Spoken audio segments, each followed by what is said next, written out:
Haleluya, shalom yang sering menyanyi dan junior Churchman Hope. Haleluya, apa kabarnya hari ini?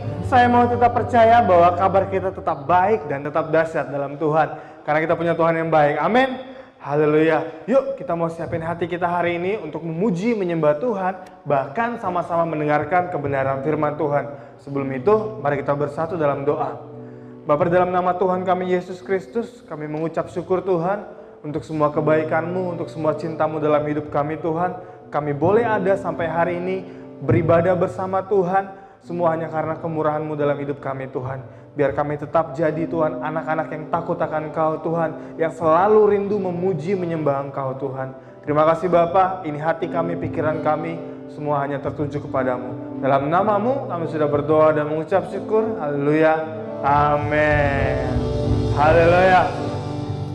Kita mau sama-sama memuji Tuhan, mari kita sembah Tuhan, kita puji Tuhan dengan sukacita. Haleluya. Kita punya Tuhan yang sangat baik dalam kehidupan kita, amin. Kita mau senantiasa bersyukur karena kebaikan Tuhan yang gak pernah habis dalam kehidupan kita. Sama-sama angkat pujian ini.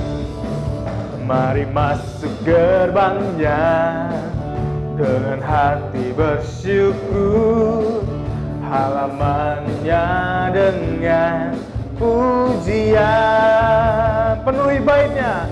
Penuhi baitnya dengan nyanyian syukur, hadiratnya penuh sukacita.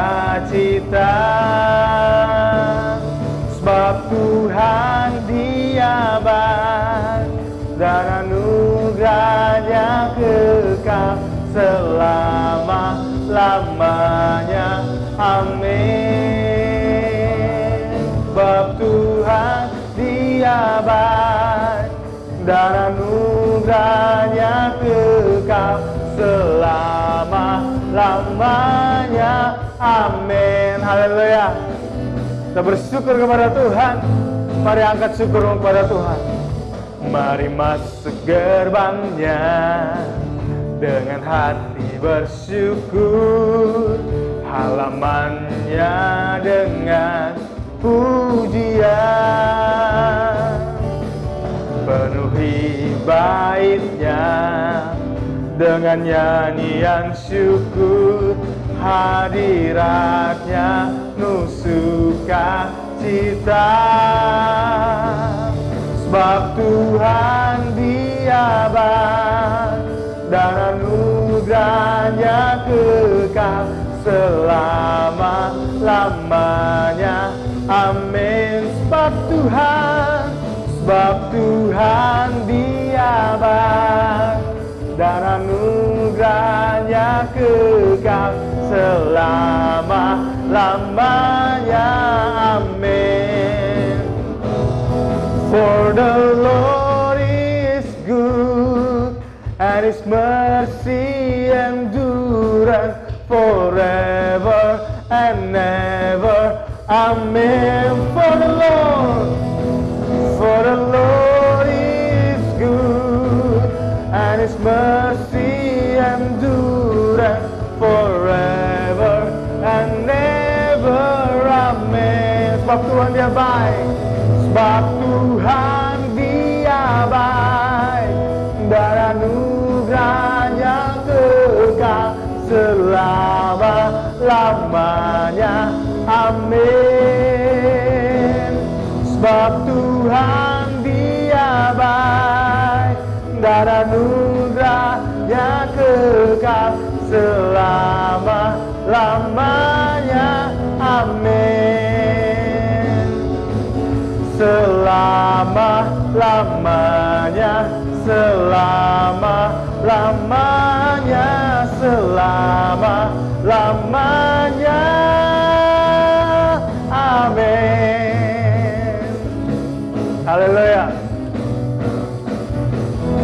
Selamanya, amin. Kita bertepuk tangan bagi nama Tuhan. Kita punya Tuhan yang amat baik, teramat baik dalam kehidupan kita, amin. Haleluya. Kita mengucap syukur sama Tuhan. Dia Allah yang gak pernah meninggalkan kita sama sekali. Teman-teman semuanya, sebelum kita mau siapin hati kita mau sembah Tuhan, Yuk kita membawa persembahan kita kepada Tuhan, persembahan persepuluhan, persembahan syukur kita, bahkan persembahan kita karena semua hal yang terjadi baik buat setiap kita. Teman-teman boleh scan QR code di layar kaca teman-teman, atau langsung boleh kirim ke nomor rekening yang udah tersedia juga di layar kaca teman-teman. Kita mau memberi dengan ucapan syukur dan sukacita, kita bersatu dalam doa. Bapa, dalam nama Yesus kami mengucap syukur Tuhan. Kalau sebentar kami akan memberi dengan ucapan syukur dan penuh dengan sukacita. Karena kami tahu Tuhan, semuanya hanya untuk kemuliaan Tuhan, untuk kerajaan-Mu di muka bumi ini ya Bapa. Kami mengucap syukur Tuhan. Di dalam nama-Mu, haleluya, amin. Nah teman-teman semuanya, worship kita, penyembahan kita sore malam hari ini akan bersama dengan GCM Worship, Junior Church Main Hub. Saya harap teman-teman semuanya kita mau sungguh-sungguh angkat penyembahan, angkat pujian. Kita mau sembah Tuhan dalam video klip ini. Kita mau sama-sama sembah Tuhan sebelum mendengarkan kebenaran firman Tuhan.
Shalom teman-teman yang Sri Maneli dan Junior Church Man Hope. Apa kabarnya?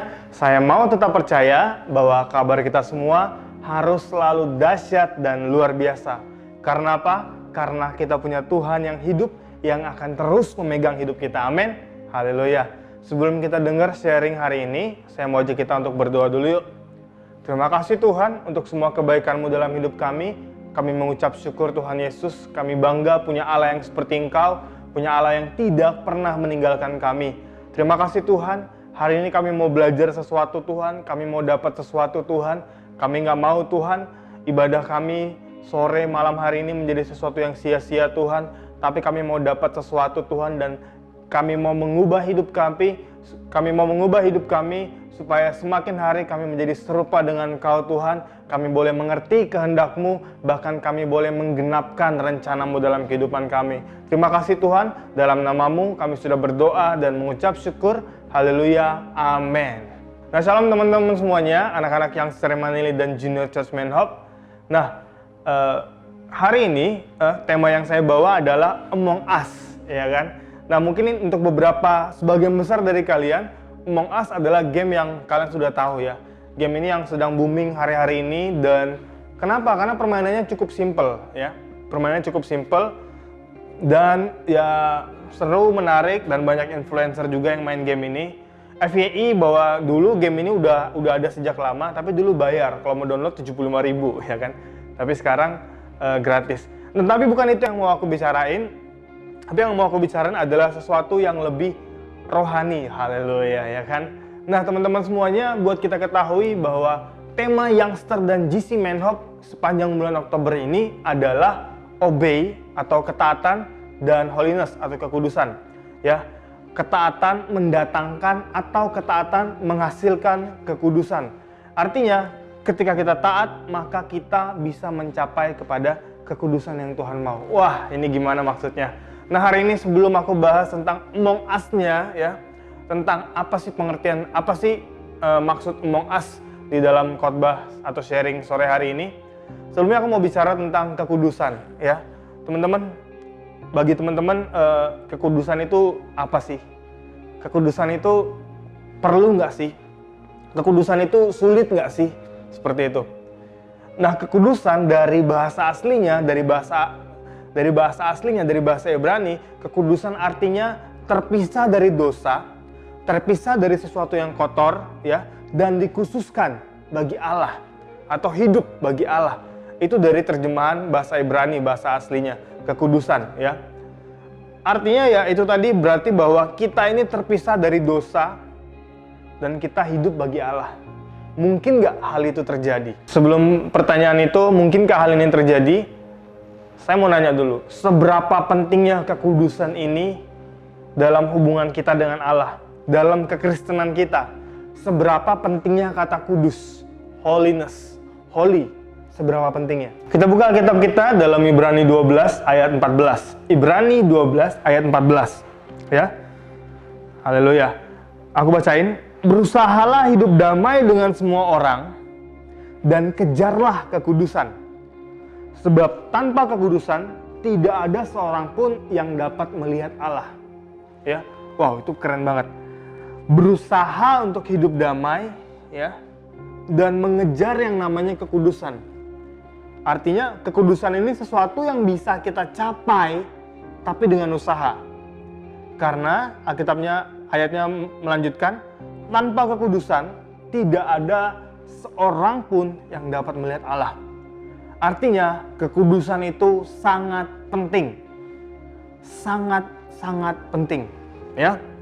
Nah teman-teman, coba dalam Efesus 1 ayat 4, kita buka Efesus 1 ayat 4. Apakah kekudusan ini merupakan prioritas ya? Kalau tadi saya udah bilang sangat penting. Nah, ini ayat tambahannya Efesus 1 ayat 4. Sebab di dalam Dia, dalam Yesus, Allah telah memilih kita sebelum dunia dijadikan supaya kita kudus dan tidak bercacat di hadapannya. Teman-teman, ternyata penebusan Yesus ya, penyalipan Yesus, karya Allah bagi dunia ini, itu tujuannya adalah untuk menguduskan kita. Karena seperti yang kita tahu, setelah terpisah dari Allah, Adam dan Hawa terpisah dari Allah, maka manusia itu udah nggak bisa bersatu dengan Allah. Tapi inisiatif Allah supaya kita bisa kembali hidup dalam kekudusan dan bersama-sama dengan Allah lagi. Luar biasa banget. Lewat siapa? Lewat Yesus. Lewat penyalipan Yesus. Lewat karya Yesus. Kekudusan adalah maksud Allah bagi umatnya ketika ia merencanakan keselamatan di dalam Kristus. Saya ulangi, kekudusan adalah maksud Allah yang sebenarnya ketika dia merencanakan keselamatan di dalam Kristus Yesus. Artinya sebagai orang Kristen,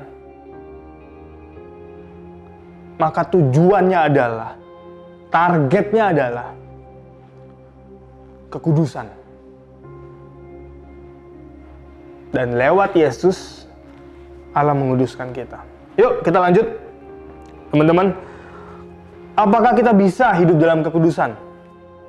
Apakah kita bisa hidup dalam kekudusan? Ya. Lihat, orang di luar sana bakal bilang kayak gini. Kita masih hidup di dunia ini, banyak banget godaan, ya kan? Godaan-godaan sehingga sulit untuk yang namanya hidup kudus. Sulit banget. Nah, teman-teman, saya mau bilang bahwa hubungan kita dengan Tuhan, yang artinya ketaatan kita, ya. Saat kita punya hubungan dengan Tuhan, maka kita akan taat dengan Tuhan. Kualitas hubungan kita dengan Tuhan menentukan kualitas kita menghadapi godaan. Sekali lagi, kualitas hubungan atau kualitas ketaatan kita dengan Tuhan menentukan kualitas kita ketika menghadapi godaan. So, kalau kita sungguh-sungguh hidup dalam Tuhan, bangun hubungan dalam Tuhan, hidup dengan ketaatan, kebenaran firman Tuhan, maka kita akan punya kualitas untuk menghadapi godaan. Amin. Artinya kita bisa. Katakan bisa. Satu ayat lagi, 1 Korintus 1 ayat 30. Tetapi oleh Dia, kamu berada di Kristus Yesus, yang oleh Allah telah menjadi hikmat bagi kita. Ia membenarkan dan menguduskan dan menebus kita. Ya. Jadi salib Yesus, ya, ketika kita menerima Yesus dalam hidup kita, Ia membenarkan, Ia menguduskan, dan Ia menebus kita. Ingat 3 hal ini. Ketika kita percaya Yesus, menerima Yesus sebagai Tuhan dan Juru Selamat, maka Dia membenarkan kita, menguduskan kita, dan menebus kita.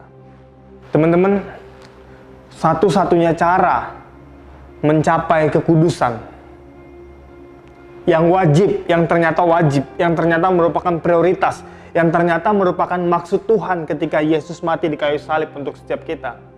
Satu-satunya cara adalah dengan ketaatan. Dari dosa, hidup dalam kebenaran firman Tuhan, lakukan dengan taat, maka kita bisa menjadi kudus. Gimana caranya? Tuhan yang menguduskan tetap. Tapi kita, bagian kita tetap berjuang, tetap berusaha taat sama Tuhan.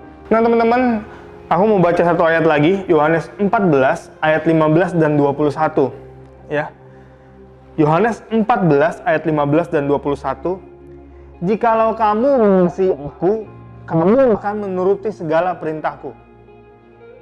Jadi kalau kita ngaku kita sayang sama Tuhan, kita mengasihi Tuhan, kita percaya Tuhan, maka kita harusnya mentaati segala perintah Tuhan, menuruti segala perintah Tuhan. Ayat 21, barang siapa memegang perintahku dan melakukannya, dialah yang mengasihi aku. Yang memegang dan melakukan, maka dia yang sungguh-sungguh mengasihi Tuhan. Dan barang siapa mengasihi aku, kata Yesus, ia akan dikasihi oleh Bapakku, dan aku pun akan mengasihi dia dan akan menyatakan diriku kepadanya. Teman-teman, sehingga ketika kita taat sama Tuhan, artinya kita sedang mengasihi Tuhan. Teman-teman, kita nggak bisa bilang kita mengasihi Tuhan, tapi kita nggak melakukan kebenaran firman-Nya. Tapi kita nggak taat sama apa yang Tuhan sampaikan lewat kebenaran firman Tuhan, Alkitab. Kita nggak bisa bilang kita mengasihi Tuhan. Ternyata kita nggak bisa bilang kita adalah seorang Kristen. Kita nggak bisa bilang kita percaya sama Tuhan kalau kita nggak taat sama firman-Nya. Karena tujuan semuanya itu sia-sia. Yesus mati sia-sia kalau kita nggak taat sama firman-Nya. Sia-sia buat kita yang ternyata nggak dapat bagian dari kasih karunia, dari hadiah kematian Tuhan kita Yesus Kristus untuk menebus dosa kita, membenarkan, menguduskan, dan menebus hidup kita. Teman-teman, nah ini aku mau bilang, judul Among Us yang aku pakai bukan mau bicara tentang gamenya, tapi mau bicara tentang judulnya. Kata Among Us artinya di antara kita. Kalau di game itu kan there is two impostor among us. Ada dua orang yang jahat di antara kita. Bad role-nya ada dua orang, atau ada satu orang, atau bisa tiga orang di antara kita. Ada di antara kita nggak ketahuan siapa. Ingat kata-kata ini, nggak ketahuan siapa. Nah, hidup kekristenan kita dalam gereja, kita nggak tahu siapa yang benar-benar taat, kita nggak tahu siapa yang nggak benar-benar taat. Kita nggak tahu siapa yang taatnya murni, taatnya adalah karena mengasihi Tuhan, atau taatnya dengan motivasi lain, atau taatnya dengan taatnya hanya sebentar, taatnya nggak konsisten, taatnya hanya karena posisi atas dan bawahan. Seseorang nggak taat, nggak tunduk sama pemimpinnya, karena apa? Karena dia merasa bisa lebih baik dari pemimpinnya, bisa lebih bagus dari pemimpinnya. Teman-teman, ada 3 jenis taat dalam hidup ini.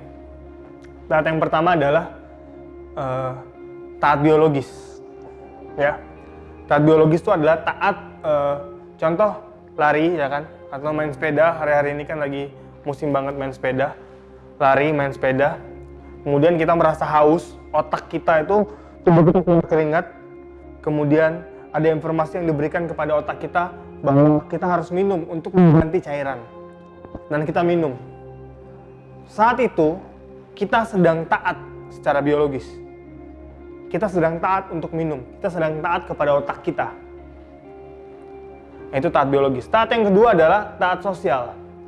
Misalnya ada suatu undangan, ya, party gitu, dan temanya adalah baju rapi, jas, ya kan, blazer. Nah, tiba-tiba ada seseorang yang datang, tapi dia salah baju gitu, dia salah kostum. Dia pakai baju piyama.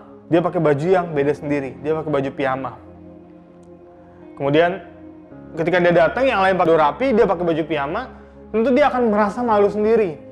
Nah, itu adalah taat sosial, di mana ketika seseorang tidak taat atau beda sendiri dari orang lain, maka dia akan merasa malu sendiri, nggak benar sendiri, gitu. Itu taat sosial. Nah, taat yang ketiga adalah taat rohani. Taat rohani ini gak cuman sama Tuhan, tapi juga dengan organisasinya. Itu namanya taat rohani. Kenapa? Karena Alkitab mencatat bahwa pemimpin adalah orang yang dipilih, adalah orang yang diurapi oleh Tuhan. Amin. Nah, itu namanya taat rohani. Jadi, gak cuman taat sama Tuhan lewat kebenaran firman Tuhan, tapi taat kepada pemimpin yang Tuhan letakkan di atas kita. Taat kepada pemimpin yang Tuhan letakkan di atas kita. Nah, kita nggak tahu siapa yang benar-benar, yang diantara kita yang benar-benar taat sama pemimpin kita karena mengerti kebenaran firman Tuhan, karena mengasihi Tuhan, atau juga taat yang tadi saya bilang dengan motivasi lain. Kita nggak tahu siapa impostornya di antara kita. Kita nggak tahu bad role-nya di antara kita siapa. Mungkin teman kita, atau bahkan mungkin kita kita nggak sadar.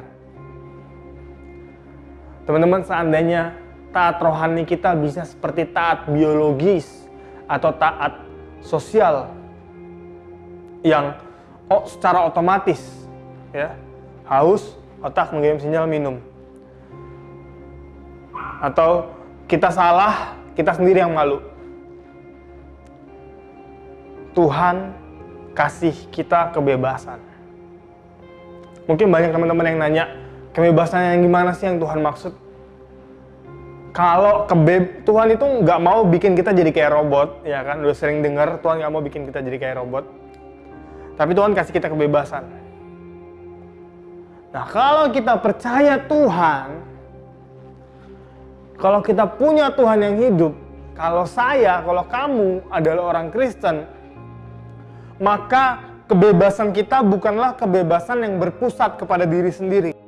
Bebas gue mau ngapain, bebas gue mau ngapain aja, bebas gue mau makan apa, bebas gue mau nongkrong sama siapa, bebas gue mau jalan kemana, bebas mata gue mau lihat apa, bebas pikiran gue mau mikir apa, bebas mulut gue mau ngomong apa. Itu adalah kebebasan yang berpusat kepada diri sendiri. Tapi kalau kita orang Kristen, kalau kita benar-benar mengerti firman Tuhan, ya, atau mau belajar untuk mengerti firman Tuhan, maka kebebasan kita adalah berpusat kepada kebenaran Tuhan. Kebebasan kita berpusat kepada kehendak Tuhan. Nah, ini. Nah, kecuali kita hidup di luar Tuhan. Kita hidup di luar Tuhan, maka kebebasan kita terserah kita karena kita nggak mengenal Tuhan. Tapi kalau hari ini kamu mau mengenal Tuhan, maka kebebasanmu haruslah berpusat kepada Tuhan, kepada kehendak Tuhan. Haleluya. Haruslah taat. Dulu waktu aku sekolah minggu, ya, guru sekolah minggu aku tuh hampir setiap minggu tuh ngulang-ngulang kata ini. TAAT. Dibalik TAAT lagi. Mau diapain aja tetap TAAT. Taat. Guru sekolah minggu bilang, oh itu nempel di otak sampai sekarang. Taat adalah sesuatu yang ternyata sulit. Taat adalah kondisi di mana mungkin gak cocok sama kita, tapi harus kita lakuin. Itu namanya taat dan tunduk. Dalam Alkitab yang tadi aku bilang, Ibrani 13 ayat 17, taat dan tunduk itu bicara tentang taat dan tunduk kepada otoritas rohani. Nah, teman-teman, suatu hari Daud ini sedang dikejar-kejar Saul. Daud sedang dikejar-kejar Saul yang mau membunuh dia. Kemudian Daud berapa kali berhasil ada di belakang Saul, bisa membunuh Saul. Saul yang mau bunuh dia nih. Suatu waktu pernah Saul ketiduran, tidur dalam tendanya. Daud masuk ke dalam tendanya. Daud bawa pisau, keluarin pisau. Dia cuma potong ujung jubahnya Saul. Punca jubah, ujungnya dia ambil. Lalu dia naik ke atas gunung dan dia bilang, aku bisa bunuh kamu, tapi aku nggak mau bunuh kamu, kan? Kata dia. Kenapa Daud melakukan itu? Karena Daud tahu bahwa Saul adalah orang yang diurapi Tuhan. Daud nggak mau sentuh Saul, orang yang diurapi Tuhan, sampai waktunya Tuhan nanti. Sampai Tuhan sendiri yang turun tangan. Daud bilang kayak gitu di Alkitab, kalau kalian baca kitab Samuel. Nah, teman-teman, pemimpin adalah orang yang Tuhan letakkan di atas kita. Pemimpin mungkin bisa saja salah. Mungkin bisa saja nggak sesuai dengan keinginan kita, dengan kehendak kita, dengan pengertian kita. Tapi tugas kita adalah taat kepada pemimpin, taat kepada orang yang diurapi Tuhan, taat kepada orang yang Tuhan letakkan di atas kita. Nah, aku sebagai seorang full timer, ya, juga pernah ada di situasi gimana ya, nggak bisa taat karena ini nggak sesuai banget dengan pemikiran aku. Juga pernah aku nggak bisa taat, nggak bisa terima dengan peraturan yang emak buat, C. Priscilla buat. Jangan bilang-bilang emak ya. Aku pernah nggak taat. Kenapa? Karena menurutku nggak sesuai dengan pemikiranku. Tapi ketaatan butuh kerendahan hati. Ketaatan butuh kerendahan hati. Ketika seseorang rendah hati dan mau taat, pasti hasilnya baik. Katakan amin. Pasti hasilnya baik.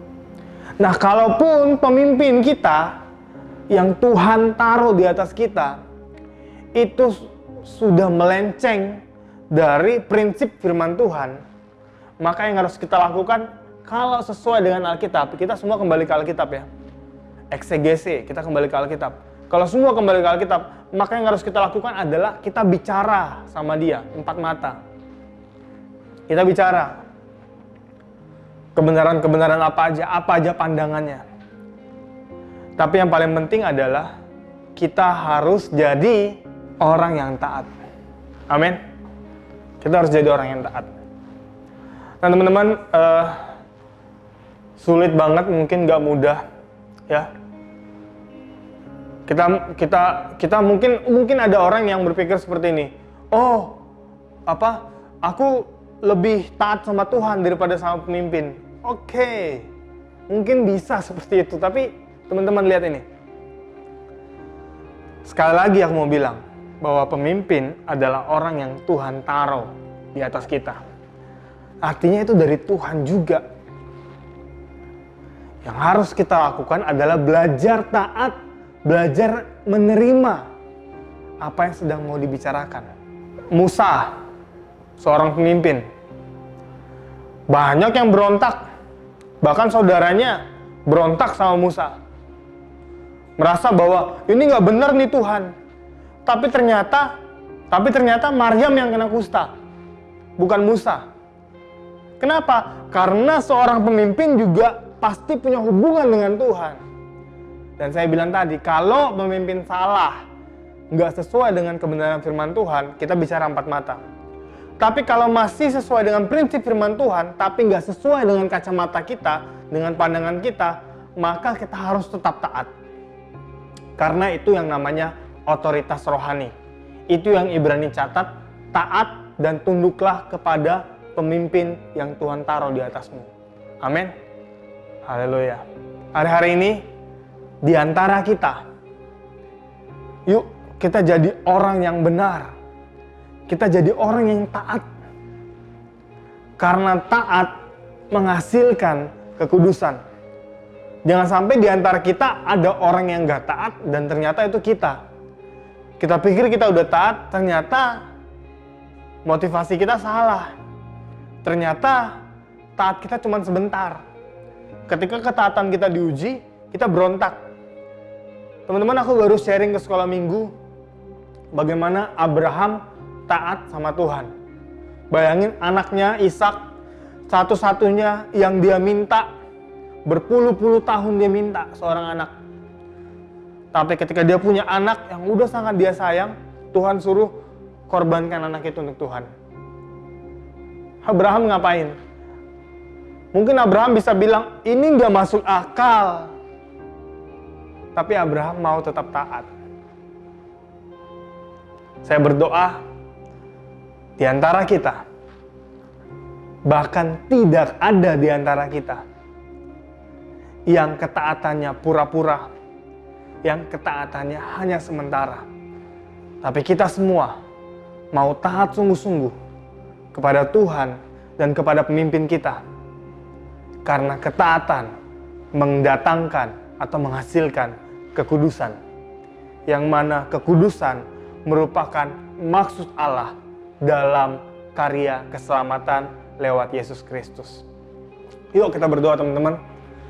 Bapa dalam nama Yesus, terima kasih banget Tuhan untuk semua yang sudah terjadi dalam hidup kami. Hari ini kami belajar tentang ketaatan Tuhan. Sesuatu yang sangat tidak mudah. Sesuatu yang mungkin sulit banget buat kami Tuhan. Tapi kami tahu tidak ada hal baik yang lahir dari pemberontakan. Kami tahu Tuhan, bahwa kami harus taat dan tunduk 100% kepada Tuhan. Dan kami tahu Tuhan, Ada pemimpin yang Kau letakkan di atas kami Tuhan, yang Kau urapi Tuhan. Ajar kami memiliki kerendahan hati untuk tetap taat kepada pemimpin kami Tuhan. Terima kasih Bapa, terima kasih Yesus. Di antara kami Tuhan, kalaupun ada di antara kami Tuhan, yang mungkin taatnya pura-pura, yang mungkin udah mulai sulit untuk taat Tuhan, yang mungkin ketika ketaatannya diuji, kami gagal. Tapi kami mau nyatakan kami perlu Engkau Tuhan. Karena kami tahu Tuhan Yesus, tanpa ketaatan tidak ada kekudusan. Tanpa kekudusan tidak ada seorang pun yang dapat melihat Engkau. Tolong kami Tuhan. Hari-hari ini Tuhan, kuatkan kami Tuhan. Sebagai generasi Yeremia Tuhan. Di akhir zaman ini Tuhan, kami perlu Engkau lebih daripada apapun Tuhan. Kami butuh Engkau lebih daripada apapun Tuhan. Bantu kami bangun family care, bantu kami bangun mesbah-mesbah doa Tuhan. Bantu kami bisa saling menopang satu sama lain Tuhan. Bantu kami Tuhan untuk tetap hidup dalam doa pujian dan penyembahan. Sehingga kami boleh tetap taat dan kami boleh menghasilkan kekudusan. Dan kami boleh Kau dapati setia sampai akhir Tuhan. Terima kasih Bapa, terima kasih Yesus. Kami mengucap syukur Tuhan. Kami berdoa untuk pemimpin kami Tuhan. Untuk Pak Niko, Dr. Harjo Tuhan, untuk setiap visi yang Kau berikan kepadanya Tuhan. Untuk Pak Hani Andreas Tuhan, bahkan untuk Pak Surya Tuhan, bahkan untuk pemimpin kami, Koang dan Cesila Tuhan dan Emak Tuhan. Kami berdoa di dalam nama Yesus, pengurapan dari tempat yang maha tinggi mengalir ke bawah dan sampai kepada setiap kami Tuhan. Karena kami tahu Tuhan Yesus, Kau meletakkan pemimpin di atas kami Tuhan. Sesuai dengan rencana-Mu ya Bapa. Terima kasih Tuhan, terima kasih Yesus. Hanya dalam nama-Mu kami sudah berdoa dan mengucap syukur. Haleluya. Amin. Nah teman-teman youngster dan junior church, terima kasih banget waktunya yang udah ibadah bareng. Kalian keren banget. Saya berharap, saya berdoa, semoga hari ini ada sesuatu yang kalian tangkap, sesuatu yang kalian dapat. Hari-hari ini kita butuh untuk taat. Karena tanpa ketaatan gak ada kekudusan. Tanpa kekudusan gak ada keselamatan. Kita gak bisa melihat Allah. Amin. Nah, sampai ketemu lagi Sabtu depan, ya kan? Sampai ketemu lagi Sabtu depan di ibadah yang Sri Maneli dan Junior Church Manhop. Jangan lupa untuk share video ini, ya, like dan subscribe buat kalian yang belum subscribe. Kalau bisa share ke Facebook, ke Instagram, dan berharap sesuatu yang baik tetap terjadi dalam kehidupan kita. Karena orang yang benar-benar mengandalkan Tuhan, pasti Tuhan pelihara dengan luar biasa. Haleluya. Tetap semangat, sehat selalu. Kiranya berkat dan pengurapan yang daripada Tuhan, dari tempat yang maha tinggi mengalir kepada setiap kita. Selamat melanjutkan aktivitas.